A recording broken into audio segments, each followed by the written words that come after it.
So to answer this question, the students have to apply mathematics. Here the Heron's formula is applied.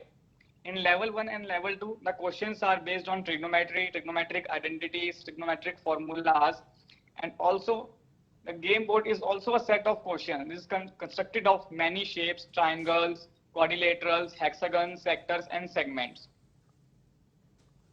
अच्छा लक्ष्य, आपने कभी वैदिक mathematics के संबंध में सुना है? जी सर, सुना है। नहीं, उसकी एक और वेबसाइट भी है, कभी आप उस पर चले जाइए।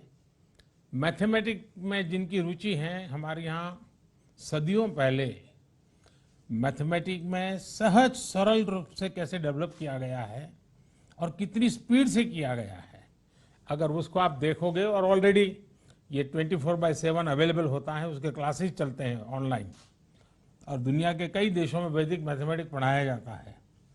तो आपकी मैथमेटिक्स में इतनी रुचि है, मैथमेटिक्स के द्वारा आप नई नई चीज़ें कर रहे हैं, हो सकता है आप उसको देख करके बहुत बढ़िया बढ़िया गेम बना सकते हैं। इतनी सरलताएं है उसमें, और जिनको मैथमेटिक्स में रुचि नहीं है, उन बच्चों का भी कॉन्फिडेंस लेवल एकदम से बढ़ जाता है। उसको लगता है अरे ये तो बड़ा आसान है, मैं आसानी से कर सकता हूँ। तो एक तो मेरा सुझाव रहेगा कि आप कभी इसको देखिए। देखिए लक्ष्य जी और आपकी टीम, मुझे खुशी हुई कि खेल खेल में ट्रिगोनोमेट्री सिखाने का आपका ये कॉन्सेप्ट सचमुच में विद्यार्थी आलम के लिए तो बहुत ही उपयोगी होगा। इसमें भारत के महान गणितज्ञों का योगदान अहम रहा है, और ये हमारे देश की एक विशेष विरासत है, बड़ी ताकतवर विरासत है, और इसका परिचय भी हमारे युवाओं को हो। क्या इसके अंदर वो भी एलिमेंट कहीं है क्या? Sir, at now there is no such type of element, but thank you for this suggestion and we will work on it and add this element in our game. चलिए, मेरी तरफ से आपको बहुत बहुत शुभकामनाएं हैं, और मैथमेटिक्स में लोगों की रुचि बढ़े, इसके लिए शायद ये बहुत ही उपयोगी होगा। मेरी तरफ से आपको बहुत शुभकामनाएं, बहुत धन्यवाद। धन्यवाद सर। अब हम आखिरी टीम के ओर बढ़ रहे हैं। डॉक्टर आशीष और उनके साथी सिलोवो इनोवेशंस प्राइवेट लिमिटेड नाम की स्टार्टअप है, और इन्होंने आरोग्य के ऊपर एक गेम डेवलप किया है। उनके साथ अभी आप जुड़ेंगे सर। नमस्कार माननीय प्रधानमंत्री जी, आत्मनिर्भर भारत अभियान और शुरू करने के लिए और आज हमें अपना समय देने के लिए मैं आपका बहुत बहुत हार्दिक रूप से आभार व्यक्त करता हूं। मैं Ashish Karan, university of petroleum energy studies Dehradun से आज अपनी टीम के साथ, जिसमें कि पंकज, मानस, रमन, स्वप्निल और अभय शामिल हैं, इस खेल आरोग्य को प्रस्तुत कर रहा हूं। लेकिन आप तो पेट्रोलियम वाले हैं, आयुर्वेद में कहाँ घुस गए? हम तो भारत के हैं सर। नहीं, पेट्रोलियम की दुनिया वाले हैं, और आपको आयुर्वेद में इतनी रुचि है, इसका कोई बैकग्राउंड है क्या? बैकग्राउंड से यही कहूंगा कि भारतीय संस्कृति के मूलभूत अंगों में मुझे बहुत रुचि है, हमेशा से रही है हमारे उसमें। बताइए सर। जो सर्वे संतु निरामया, ये जो भारतीय आदर्श हैं, यही हमारे खेल का आधार है कि सब लोग कैसे स्वस्थ रह सकते हैं। यह खेल हमें सिखाता है कि आरोग्य सबसे पहले है क्या। तो भारतीय जो मान्यता है, जो भारतीय ऋषियों ने दिया है, जो महर्षि चरक ने बताया है, वो यह कहा है कि धर्मार्थ काम मोक्षानाम आरोग्य मूलम उत्तमम। Health is the basis of everything, even wealth and happiness. तो व्याधियों का न होना मात्र आरोग्य नहीं है। यह परिभाषा महर्षि चरक ने काफी पहले दिया था। 1948 में WHO ने इसे स्वीकृत किया, इस परिभाषा को। तो हम इसी तथ्य को आगे रख रहे हैं कि आरोग्य है क्या, आरोग्य वृद्धि कैसे हो, आरोग्य संवर्धन कैसे हो। इस खेल में शुरुआत में हर खिलाड़ी को कुछ पैसे और कुछ आयु दी जाती है। तो पासे फेंक कर जो हर खिलाड़ी है वो आगे बढ़ता है। खेल के अंदर बहुत सारे औषधि क्षेत्र हैं, तो पैसे से वो औषधि क्षेत्रों को खरीद सकता है, और यदि बाद में उन क्षेत्रों पर कोई और आए तो उनसे कर वसूल कर धन भी अर्जित कर सकता है। लेकिन इस सारे धनों की कोई उपयोगिता ही नहीं है यदि आपकी आयु ही शेष ना हो। तो आयु सर्वोपरि है। तो आयु कैसे क्षीण होती है इस खेल में? इस खेल में बहुत सारे ऐसे सेंटर्स हैं जहां जाने से आयु क्षीण होती है। जैसे कि एक स्ट्रेस सेंटर है, यदि हम बहुत स्ट्रेस लें तो हमारी आयु क्षीण होगी। इसी तरह से अनुचित आहार, जो कि अंग्रेजी में जंक फूड भी कहते हैं, उसका भी एक सेंटर है। यदि वहां पहुंचता है बच्चा उसका प्यादा, तो उसकी आयु क्षीण होगी। इसी तरह से दो प्रमुख डिजीज सेंटर्स हैं इस खेल में, जहां पर अगर पासे से आप 1 से 6 फेंकेंगे तो 6 तरह के विभिन्न रोग हैं जिससे आप ग्रसित हो जाएंगे। तो जब कोई बीमारी से ग्रसित होगा तो एफिशिएंट नहीं होगा, उसकी चाल धीमी हो जाएगी, ऐसा इसका नियम है। बीमारी से ग्रसित होने पर यह जरूरी है कि प्लेयर शीघ्र से शीघ्र हेल्दी बने, स्वस्थ बने। तो बीमारी से जो ग्रसित होने पर जो निकलने के उपाय हैं वो 3 हैं जो हमारे आयुर्वेद में बताए गए हैं। वो है आहार, विहार और उपचार। ये तीनों स्तंभों को हमने इस खेल में सम्मिलित किया है। तो सबसे पहले हम बात करते हैं आहार की। तो हमारे भारत में जो बात है कि आहार ही ऐसा होना चाहिए कि औषधि की आवश्यकता न पड़े, व्याधियां आए ना। आहारम परमम औषधम, तो इसको हमने बहुत ही अच्छे तरीके से इसमें दिखाया है। ताजे फल, सब्जी, फल, पंचगव्य, रसोई की औषधियां, वो सारे इसमें सम्मिलित किए हैं हमने। सबसे एक महत्वपूर्ण संदेश जो हम इसमें देना चाह रहे हैं वो यह है प्रधानमंत्री जी की जो भारतीय रसोई है हमारी, इसमें जो हमारे जिन्हें मसाले कहते हैं वो वास्तविकता में वो सारी औषधियां हैं। जैसे कि हल्दी, काली मिर्च, अदरक, दालचीनी, अजवाइन, मेथी, वो सारे औषधि क्षेत्र इसमें सम्मिलित हैं। हमारा प्रयास यह है कि जो बच्चे हैं, बच्चे भी बड़े भी, सब इस बात को समझें कि घर में मौजूद जो हमारे पास औषधियां हैं उनसे हम उपचार कर सकते हैं। विहार के रूप में इस खेल में योग प्राणायाम सम्मिलित किया गया है, पंचकर्म भी सम्मिलित किया गया है, जहां पहुंचकर संपूर्ण रोगों से स्वतः निवारण हो जाता है। और उपचार के लिए औषधियां तो हैं ही।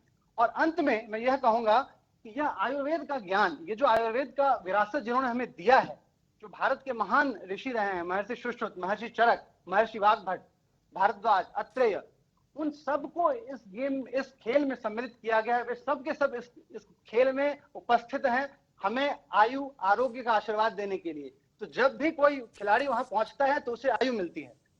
तो यही हमारा यही प्रयास है इस खेल के थ्रू कि जो भारतीय लोग हैं, जो बच्चे हैं खासकर, वो आयुर्वेद के सिद्धांतों को, उनकी महत्ता को समझें, आरोग्य के महत्व को समझें, आरोग्य के, और इसको जीवन में उतारें, जीवन में प्रयोग करें और स्वस्थ निरोग रहें। इसी शुभकामना के साथ धन्यवाद व्यक्त करता हूं। नमस्कार। आशीष जी, आपको और आपकी टीम को मैं बधाई देता हूं, क्योंकि और आज मुझे खुशी हुई कि जितने भी प्रेजेंटेशन आए हैं उसमें खेल तो है, फन भी है, एंटरटेनमेंट भी है, लेकिन इसके साथ साथ कहीं पर शरीर की चिंता की गई है, कहीं पर मन की चिंता की गई है, कहीं पर बुद्धि की चिंता की गई है, कहीं पर सब्जेक्ट्स को सरलता से पढ़ने का रास्ता सिखाया गया है। और बड़ा विविधतापूर्ण आज मुझे खाली खेल की दुनिया देखने को मिली। आशीष जी, ये जो आपका बोर्ड गेम है, इसमें प्रिवेंटिव हेल्थ केयर पर किस तरह से जोर दिया गया है? क्योंकि एक बार जाते जाते कहीं तकलीफ आई तो बराबर है। प्रिवेंटिव हेल्थ, क्योंकि अल्टीमेटली हेल्थ का सबसे पहला सिद्धांत यही है, और उसके लिए कुछ है क्या इसमें?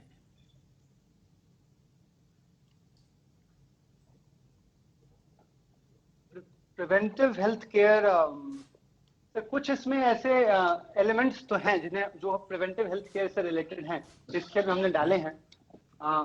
लेकिन इस पर हम और गहन विचार करके इसमें और सारे एलिमेंट्स को हम शरीक जरूर करेंगे इस खेल में, क्योंकि बहुत ही उपयुक्त सुझाव आपने दिया है प्रधानमंत्री। देखिए आशीष जी, मेरा एक सुझाव है कि आप नया भी एक गेम बोर्ड बना सकते हैं, नए तरीके से बना सकते हैं, और वो बच्चों को हेल्दी फूड के फायदे और जंक फूड के नुकसान, इसके बारे में खेलते खेलते उनको पता चले कि भाई ये खाया तो ये हो जाएगा, ये खाया तो ये हो जाएगा। और मैं समझता हूं कि देश जो कुपोषण के खिलाफ लड़ाई लड़ रहा है, कुपोषण के संबंध में भी हम बहुत आसानी से हमारे बच्चों को गाइड कर सकते हैं। वरना कभी बच्चों को लगता है कि नहीं, मैं ये टमाटर नहीं खाऊंगा, गाजर नहीं खाऊंगा, ये सब्जी नहीं खाऊंगा, मुझे तो गुड़ और चपाती चाहिए, ये बच्चों के मन में रहता है। कभी कहता है दूध नहीं पीऊंगा।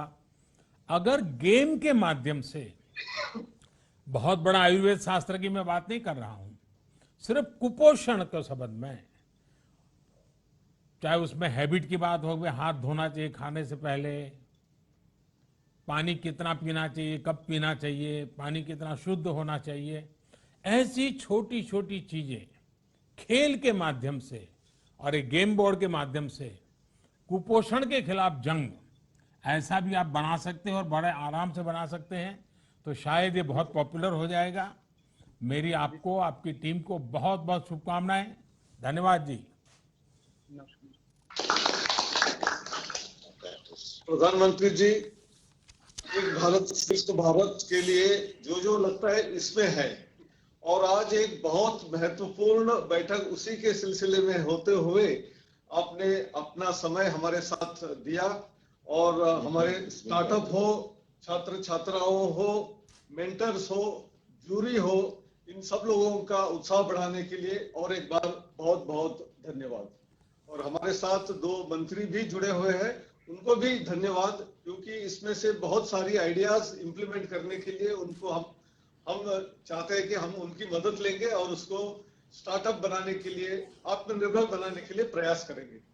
मुझे आप लोगों की बातें सुन करके बहुत अच्छा लगा, और मुझे खुशी है कि आज हमारे साथी मंत्री पीयूष जी, संजय जी, ये सारे लोग भी हमारे साथ हैं।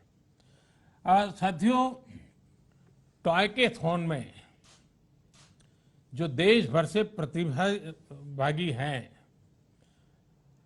अन्य जो महानुभाव है, और भी आज इस कार्यक्रम जो देख रहे हैं, देखिए हमारे यहां कहा जाता है, साहसे खलु श्री ही वस्ती, यानी साहस में ही श्री रहती है, समृद्धि रहती है।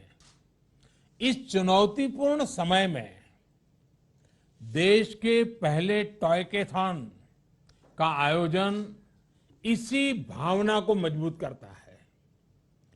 इस टॉयकेथॉन में हमारे बाल मित्रों से लेकर युवा साथियों, टीचर्स, स्टार्टअप्स और उद्यमियों ने भी बहुत उत्साह से हिस्सा लिया है। पहली बार ही 1,500 से ज्यादा टीमों का ग्रैंड फिनाले में शामिल होना, ये अपने आप में उज्जवल भविष्य के संकेत देता है। ये टॉयज और गेम्स के मामले में आत्मनिर्भर भारत अभियान को भी मजबूती देता है। इसमें कुछ साथियों के बहुत अच्छे आइडियाज भी उभर करके आगे आए हैं। अभी कुछ साथियों के साथ मुझे बातचीत करने का अवसर भी मिला, मैं इसके लिए फिर से एक बार बधाई देता हूं। साथियों, बीते 5-6 वर्षों में हैकाथॉन को देश की समस्याओं के समाधान का एक बड़ा प्लेटफॉर्म बनाया गया है। इसके पीछे की सोच है देश के सामर्थ्य को संगठित करना, उसे एक माध्यम देना। कोशिश ये है कि देश की चुनौतियां और समाधान से हमारे नौजवान का सीधा कनेक्ट हो। जब ये कनेक्ट मजबूत होता है तो हमारी युवा शक्ति की प्रतिभा भी सामने आती है और देश को बेहतर समाधान भी मिलते हैं। देश के पहले टॉयकेथॉन का मकसद भी यही है। मुझे याद है, मैंने खिलौनों और डिजिटल गेमिंग की दुनिया में आत्मनिर्भरता और लोकल सॉल्यूशंस के लिए युवा साथियों से अपील की थी। उसका एक पॉजिटिव रिस्पांस देश में देखने को मिल रहा है। हालांकि चंद लोगों को यह भी लगता है कि खिलौने ही तो हैं, इनको लेकर इतनी गंभीर चर्चा की क्या जरूरत है। असल में ये टॉयज, ये गेम्स हमारी मानसिक शक्ति, हमारी क्रिएटिविटी और हमारी अर्थव्यवस्था पर ऐसे अनेक पहलुओं को प्रभावित करते हैं। इसलिए इन विषयों की बात भी उतनी ही आवश्यक है। हम सब जानते हैं कि बच्चे की पहली पाठशाला अगर परिवार होता है तो पहली किताब और पहला दोस्त ये खिलौने ही होते हैं। समाज के साथ बच्चे का पहला संवाद इन्हीं खिलौनों के माध्यम से होता है। हमने देखा होगा बच्चे घर में खिलौनों से बातें करते रहते हैं, उनको इंस्ट्रक्शन देते हैं, उससे कुछ काम करवाते हैं, क्योंकि उसी से उसके सामाजिक जीवन का एक प्रकार से शुरुआत होता है। इसी तरह ये टॉयज, ये बोर्ड गेम्स धीरे धीरे उसकी स्कूल लाइफ का भी एक अहम हिस्सा बन जाते हैं, सीखने और सिखाने का माध्यम बन जाते हैं। इसके अलावा खिलौनों से जुड़ा एक और बहुत बड़ा पक्ष है जिसे हर एक को जानने की जरूरत है। यह है टॉयज और गेमिंग की दुनिया की अर्थव्यवस्था, टॉयकोनॉमी। आज हम जब बात कर रहे हैं तो ग्लोबल टॉय मार्केट करीब करीब $100 बिलियन का है। इसमें भारत की हिस्सेदारी सिर्फ $1.5 बिलियन के आसपास ही है, सिर्फ 1.5 बिलियन। आज हम अपनी आवश्यकता के भी लगभग 80% खिलौने विदेशों से आयात करते हैं, यानी इन पर देश का करोड़ों रुपये बाहर जा रहा है। इस स्थिति को बदलना बहुत जरूरी है। और ये सिर्फ आंकड़ों की ही बात नहीं है, बल्कि ये सेक्टर देश के उस वर्ग तक, उस हिस्से तक विकास पहुंचाने में सामर्थ्य रखता है जहां इसकी अभी सबसे ज्यादा जरूरत है। खेल से जुड़ा जो हमारा कुटीर उद्योग है, जो हमारी कला है, जो हमारे कारीगर हैं, वो गांव, गरीब, दलित, आदिवासी समाज में बड़ी संख्या में है। हमारे ये साथी बहुत सीमित संसाधनों में हमारी परंपरा, हमारी संस्कृति को अपनी बेहतरीन कला से निखार कर अपने खिलौनों में ढालते रहे हैं।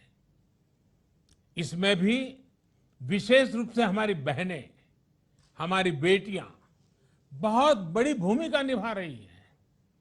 खिलौनों से जुड़े सेक्टर के विकास से ऐसी महिलाओं के साथ ही देश के दूर दराज इलाकों में रहने वाले हमारे आदिवासी और गरीब साथियों को भी बहुत लाभ होगा। लेकिन ये तभी संभव है जब हम अपने लोकल खिलौनों के लिए वोकल होंगे। लोकल के लिए वोकल होना जरूरी है और उनको बेहतर बनाने के लिए, ग्लोबल मार्केट में कॉम्पिटिटिव बनाने के लिए हर स्तर पर प्रोत्साहन देंगे। इसके लिए इनोवेशन से लेकर फाइनेंसिंग तक नए मॉडल विकसित करना बहुत जरूरी है। हर नए आइडिया को इंक्यूबेट करना जरूरी है। नए स्टार्टअप को कैसे प्रमोट करें और खिलौनों की पारंपरिक कला को, कलाकारों को कैसे नई टेक्नोलॉजी, नई मार्केट डिमांड के अनुसार तैयार करें, ये भी आवश्यक है। टॉय कैथॉन जैसे आयोजनों के पीछे यही सोच है। साथियों, सस्ता डेटा और इंटरनेट में आई तेजी आज गांव-गांव तक देश को डिजिटली कनेक्ट कर रही है। ऐसे में फिजिकल खेल और खिलौनों के साथ साथ वर्चुअल, डिजिटल, ऑनलाइन गेमिंग में भी भारत की संभावनाएं और सामर्थ्य दोनों तेजी से बढ़ रहे हैं।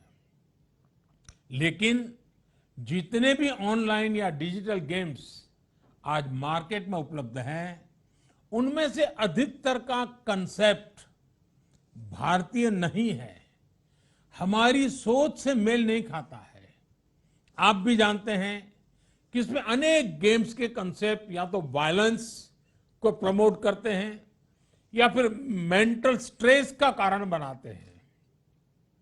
इसलिए हमारा दायित्व है कि ऐसे वैकल्पिक कॉन्सेप्ट डिजाइन हो जिसमें भारत का मूल चिंतन जो संपूर्ण मानव कल्याण से जुड़ा हुआ हो, वो हो, तकनीकी रूप में सुपीरियर हो, फन भी हो, फिटनेस भी हो, दोनों को बढ़ावा मिलता रहे। और मैं ये भी स्पष्ट देख रहा हूं कि डिजिटल गेमिंग के लिए जरूरी कंटेंट और कॉम्पिटेंस हमारे यहां भरपूर है। हम टॉय के थॉन में भी हम भारत की इस ताकत को साफ देख सकते हैं।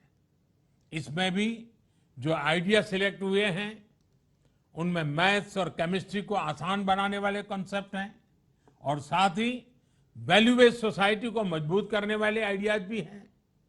अब जैसे ये जो आइक्रोगिटो गेमिंग का कंसेप्ट आपने दिया है, इसमें भारत की इसी ताकत का समावेश है। योग से वीआर और एआई टेक्नोलॉजी से जोड़कर एक नया गेमिंग सॉल्यूशन दुनिया को देना बहुत अच्छा प्रयास है। इसी तरह आयुर्वेद से जुड़ा बोर्ड गेम भी पुरातन और नूतन का अद्भुत संगम है। जैसा कि थोड़ी देर पहले बातचीत के दौरान नौजवानों ने बताया भी कि एक कॉम्पिटिटिव गेम दुनिया में योग को दूर सुदूर पहुंचाने में बहुत मदद कर सकता है। साथियों, भारत के वर्तमान सामर्थ्य को, भारत की कला संस्कृति को, भारत के समाज को आज दुनिया ज्यादा बेहतर तरीके से समझने के लिए बहुत उत्सुक है। लोग समझना चाहते हैं। इसमें हमारी टॉयज और गेमिंग इंडस्ट्री बहुत बड़ी भूमिका निभा सकती है। मेरा हर युवा इनोवेटर से, हर स्टार्टअप से ये आग्रह है कि एक बात का बहुत ध्यान रखें। आप पर दुनिया में भारत के विचार और भारत का सामर्थ्य दोनों की सही तस्वीर रखने की जिम्मेदारी भी है। एक भारत श्रेष्ठ भारत से लेकर वसुधैव कुटुंबकम की हमारी शाश्वत भावना को समृद्ध करने का दायित्व भी आप पर है। आज जब देश आजादी के 75 वर्ष का अमृत महोत्सव मना रहा है, तो ये टॉयज और गेमिंग से जुड़े सभी इनोवेटर्स और क्रिएटर्स के लिए बहुत बड़ा अवसर है। आजादी के आंदोलन से जुड़ी अनेक ऐसी दास्तान है जिनको सामने लाना जरूरी है। हमारे क्रांतिवीरों, हमारे सेनानियों के शौर्य की, लीडरशिप की कई घटनाओं को खिलौनों और गेम्स के कॉन्सेप्ट के रूप में तैयार किया जा सकता है। आप भारत के फोक को फ्यूचर के से कनेक्ट करने की वाली भी एक मजबूत कड़ी है। इसलिए ये जरूरी है कि हमारा फोकस ऐसे टॉयज, ऐसे गेम्स का निर्माण करने पर भी हो जो हमारी युवा पीढ़ी को भारतीयता के हर पहलू को इंटरेस्टिंग और इंटरेक्टिव तरीके से बताए।